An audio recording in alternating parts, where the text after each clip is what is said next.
শুভেচ্ছা স্বাগতম লাল জোড়ার পক্ষ থেকে লাল গোলাপ শুভেচ্ছা। কোন দিকে তোমরা নাও?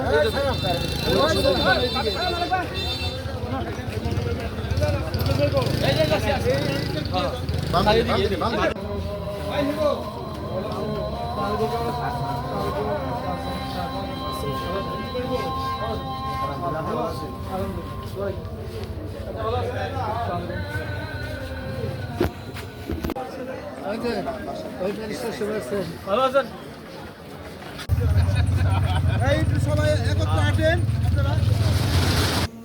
আজকের দিনে প্রধান অতিথি তার কাছে আমার অনুরোধ, আপনি এই মসজিদটা দেখতেছেন, দেখবেন, ভবিষ্যতে আরো দেখবেন, এই প্রত্যাশা রেখে সকলকে ধন্যবাদ জানিয়ে আমি আল্লাহ পাক বলেছেন আমি সব কিছু মাফ করব যদি পাওনাদারের দেনা হক যদি কেউ খেয়াল করে আমি মাফ করব না।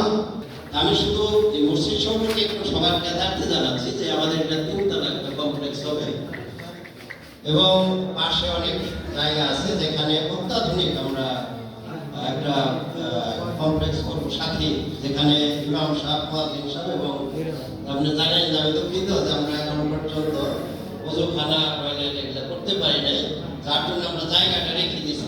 এই দেশ 90% মুসলমানের দেশ, অথচ বিগত 17 বছর আমরা ইসলাম প্রচার করতে পারতাম না। ইসলাম প্রচার করতে হলে পুলিশের পারমিশন লাগে। আজকে কি পুলিশের পারমিশন লাগে? লাগে না। আজকে কিন্তু আপনাদের মন অন্যদিকে, ধর্মের দিকে, রাজনীতির দিকে না। আমরা আমার পরিবার এই ঢাউদের ইমাম বাসার কাছে ছিল রেডি, আমরা আপনাদের কাছে ছিল রেডি। মানে আসলে এই যে ঋণটা আমাদের সুদ দেওয়ার মতো না, যে কেউ যে কোনো সময় যেতে পারে। সুতরাং ভাইয়ার আমার, আমরা রাজনীতি করি, ধর্মনীতি করি, সমাজনীতি করি, যে যাই কিছু করি না কেন, আমাদের ইমানের